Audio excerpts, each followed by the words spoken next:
Please welcome back director Mehmet Mertoglu and producer Eitan İpeker.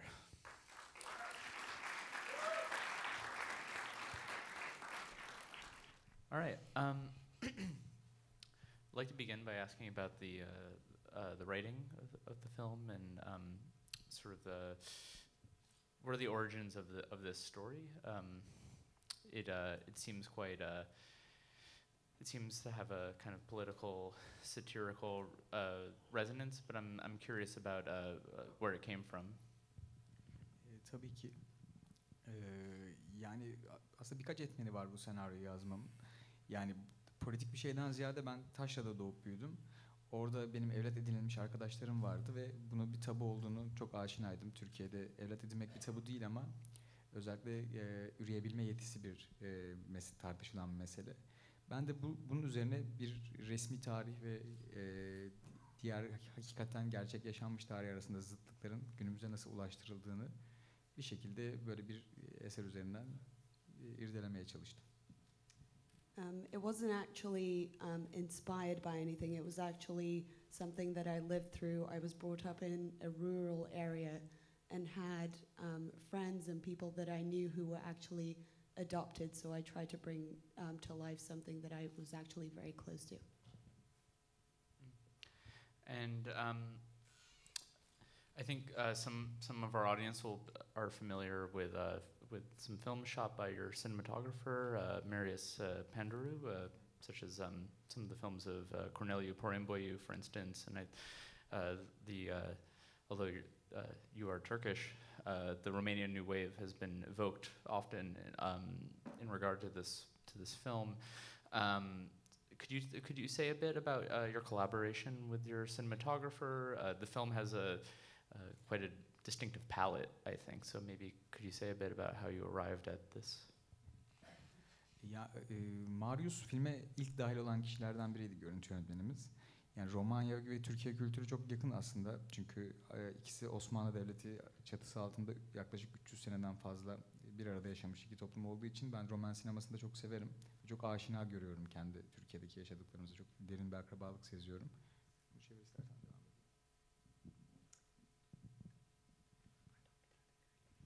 edelim. Yani Türklerle Romanlar 300 yılı aşkın süre birlikteydiler. Akademide yani zaten aşinalık vardı. Ben de Roman sinemasının takipçisiydim. Çok severdim. The Turks and the Romanians were actually both part of the Ottoman Empire, and I was very close to the Romanians, and I was actually inspired by that. Esasında yani filmi bir de pelikül olarak çekmek istiyordum 35 milimetre ve Türkiye'de 35 milimetre ile çalışmış genç bir jenerasyonda görüntü yönetmeni bulmak hayli güç. Türkiye'de laboratuvarların hepsi de kapandı, artık yok yani. Romanya o açıdan da lojik bir seçenek olacaktı bizim için. Bu yüzden de ilk dahil olan kişiydi ekibimize ve öyle devam etti. There weren't actually any production opportunities in Turkey to be able to produce a 35 millimeter, and Romania was actually one of the options that became available that really allowed us to be able to do that. And would you say it was inconceivable to not work on 35 millimeter? Because of course it informs so much of, it gives the film this quite distinctive look, which is of course a little sad to say these days when shooting on 35 millimeter is less common. Ya ben de 35 yani sinema, ben her zaman kendimi bir sinema sever olarak tarif ediyorum bir film profesyoneli yerine. Benim de hep sevdiğim filmler peliküle dayanıyor. 35 mm veya 16 ya da 70 neyse. Yani diğerleri daha yakın zamana kadar video olarak addedilirdi. Çok da benim bağ kuramadığım filmlerdir. Bu yüzden yani bu kısıtlanmışlık hissi hem zaten estetik olarak hem de kısıtlanmış olmak ve sınırlı bir stokla çalışmanın yaratıcılığa daha iyi geldiğini düşünüyorum. I'm a movie lover rather than a film producer, and it wasn't unimaginable to produce in the 35 millimeter.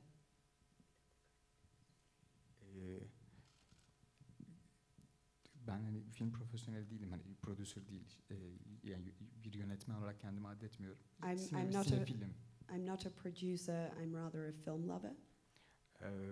Ve yani bu yüzden sevdiğim ve benim çocukluğumdan beri yani sinema izleyicilik serüvenimde sevdiğim filmler hep peliküldü. Hep 35 milimetre veya işte And the movies that I loved growing up were all in 35 millimeter. Bu yüzden ve ben hem kendi dikkatim için hem de setin daha dikkatli olması için filmde herkesin konsantrasyonu çok daha yüksek oluyor 35 ve limitli bir stopla çalıştığınız zaman. Bu yüzden yaratıcılığa da iyi geldiğini düşünüyorum buna. For my own concentration and also for the attention of those working on the movie, I believe it's tremendously helpful to be able to produce in a 35 millimeter. And I want to open it up to the audience in just a moment, but first, perhaps you both could talk a bit about the political dimension of the film. I think even for American audiences, it's clear that this film is speaking about Turkey today. But I'm curious what you thought about that when you're writing the film, shooting and editing and so on, and now looking back on the film.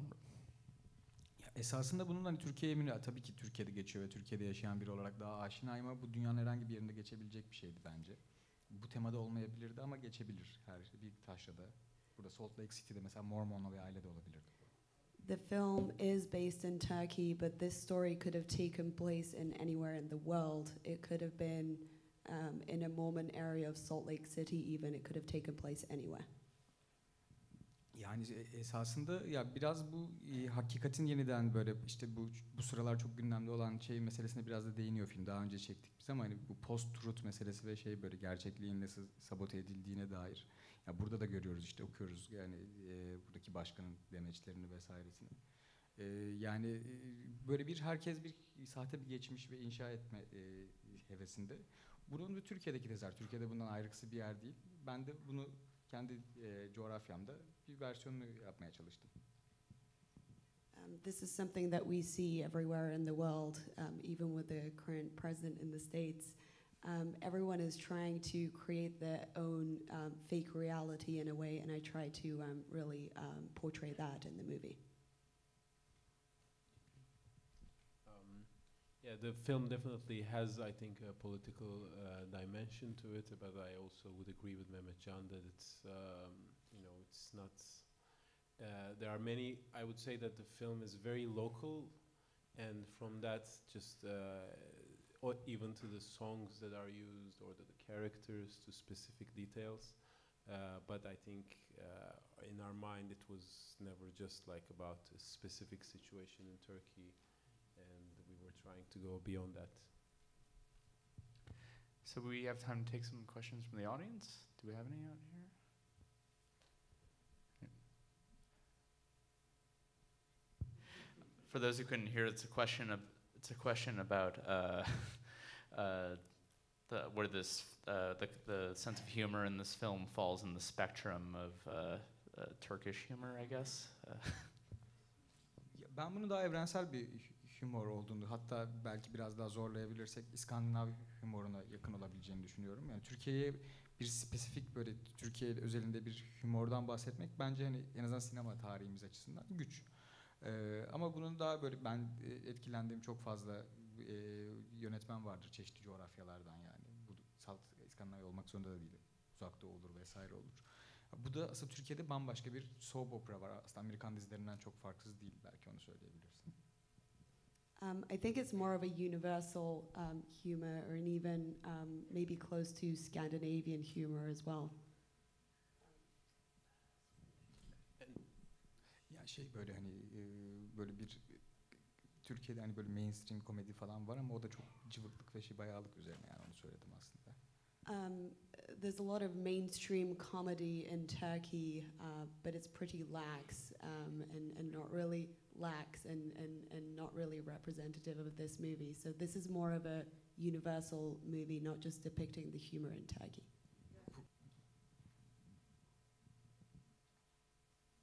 Yeah, it's a question about how you regard your characters and maybe how that attitude has evolved throughout the film. Açıkçası çoğu hareketlerini ben de onaylamıyorum. Yani bunlar ırkçı, homofobik vesaire böyle yani çok yani çocuk yanında çocuk sağlığına dikkat etmeyen. Lakin şöyle bir şey var. saygı duyuyorum, empati kurabiliyorum çünkü biraz bu toplumun ve eğitim sisteminin neticesi oluyor yani. Bu insanlar doğuştan böyle olmuyor. Nasıl eğitim alırsanız ona göre şekilleniyorsunuz biraz da. Bu tip insanlara çok aşinayım. Burada da yaptıkları her şey aslında biraz saftirikçe yapılan bir şey. Belki hani Türkiye'de hep böyle o politika vesaire o kadar yoğun ki daha böyle temel batılı anlamda değerler çok tartışılmaya sıra bile gelmiyor yani. I don't really approve any of the behaviors in the movie. Some of it is homophobic, some of it is sometimes even racist.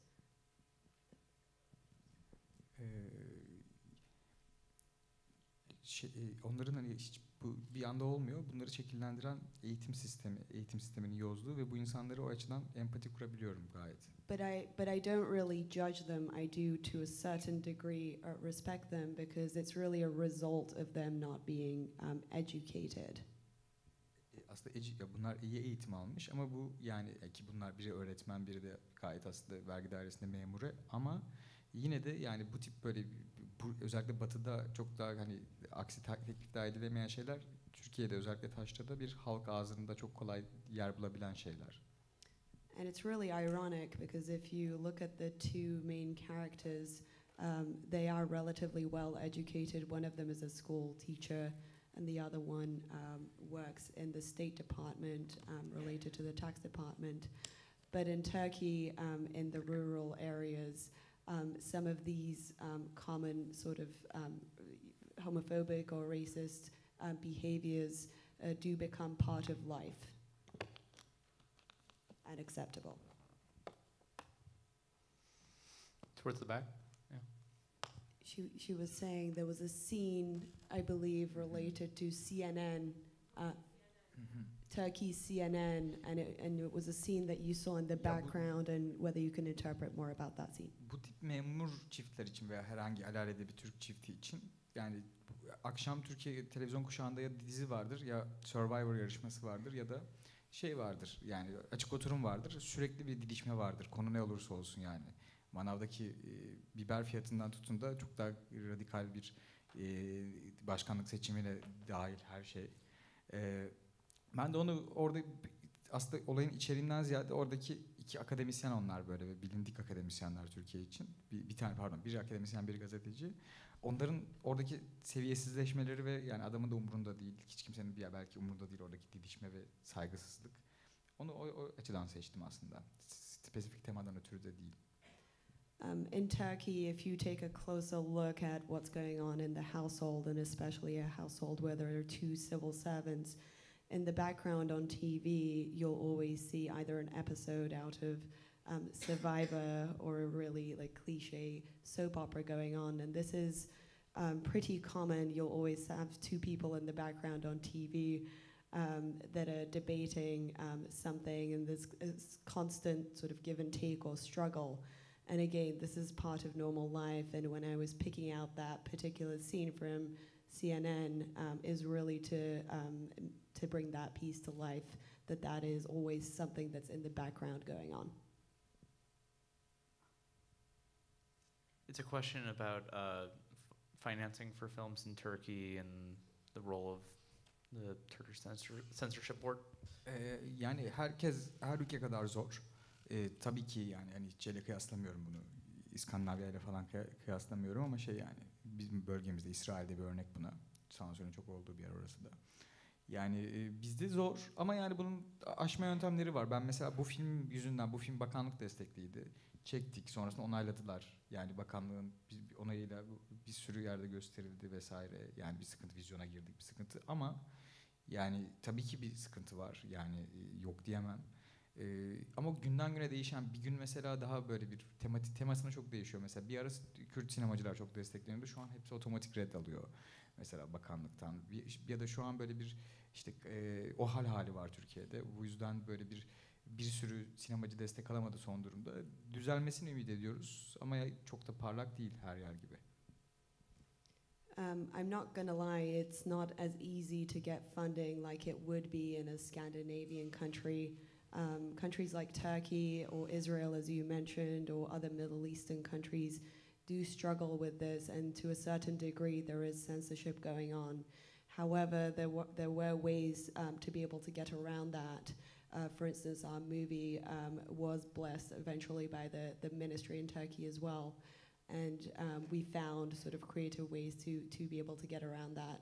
The situation in Turkey is obviously not ideal right now, and as people in cinema, we can only hope that that improves and gets better. So we have time for a couple more. So it's a question about the stylization of the characters and how that informed the kind of trajectory of the narrative. Yani açıkçası şöyle bir şey var. Mesela verdiği örneğe istinaden söyleyeyim. Mesela süveter ve ailelerin coşkusu anı. Benim ailemde, annemde, anneannemde çok sıklıkla yaşadığım, yani Türkiye'de bu biraz belki kültürümüzle de ilintili olabilir.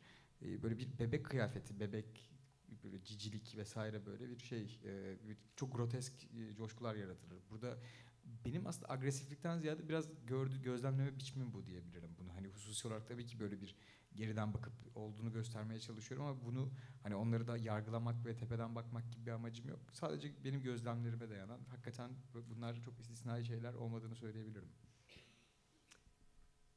As I was thinking through the emotions of having a baby, in Turkey it's very common to completely dote over babies, constantly admire them, give them a lot of attention, and almost talk in baby speak, which you saw in the movie when they said and made noises like that. So it's actually a very joyful event that I was trying to bring to life. And sometimes it is a little over the top. By all means, I was not trying to judge them in any way, but I wanted to make sure that I depict that accurately.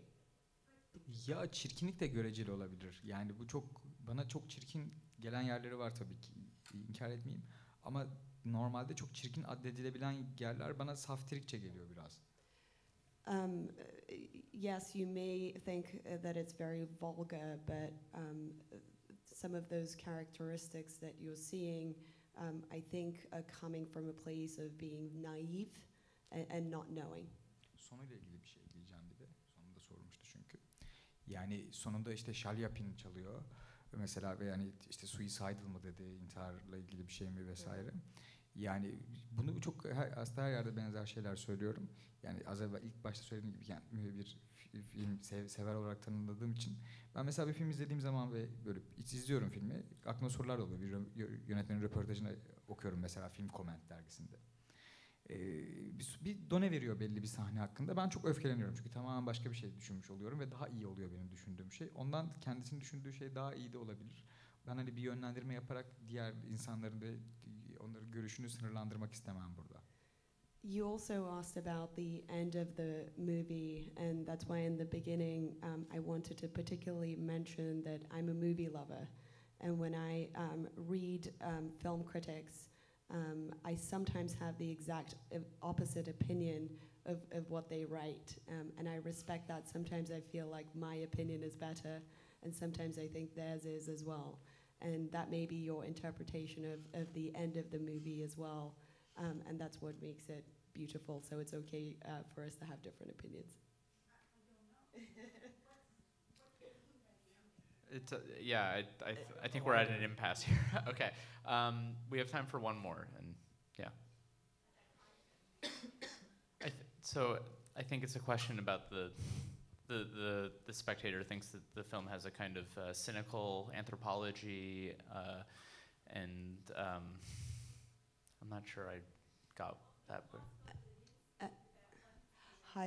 Hayvanlar ve insanlar arasında filmin başında bir kontrast vardı ve hayvanların doğuma karşı daha içgüdüsel yaklaştığını ve doğumdan sonra gelip tekrar yaladığını, ilgilendiğini vesaire gördük. İnsanlar olarak da acaba bu içgüdüleri kaybettik mi? Burada bir ironi var mıydı? Ya bunu bir erkek olarak ve şey olarak da böyle çocuk sahibi olmayan biri olarak böyle haddime görmüyorum açıkçası. Böyle büyük bir kelam etmeyi hani kaybettik vesaire. Hani 3 çocuk sahibi olsam belki bir şeyler söyleyebilirim ama aslında bilakis şöyle bir durum var. Çok hani orada ineğin doğumunu görüyoruz ama başındaki ejekülasyon hiçbir şekilde suni, tamamen böyle bir ne doğru bir penetrasyon var, hiçbir şey yok aslında, tamamen suni ortamda. Ben biraz bunun da insan eliyle ve onun da bozulduğunu ve o tabiiliğin iyice orada da zedelendiğini birazcık göstermeye çalıştım. in the scene where you do have the animals who were mating, I was trying to portray that even in that scene there is human involvement. They're not out in the wild, and there's a human element to them mating, and I wanted to depict the human's involvement in that process. Yeah, that's what we have time for. But thank you, Mehmet. Thank you, Eitan. You're welcome. Thank you very much for your attention.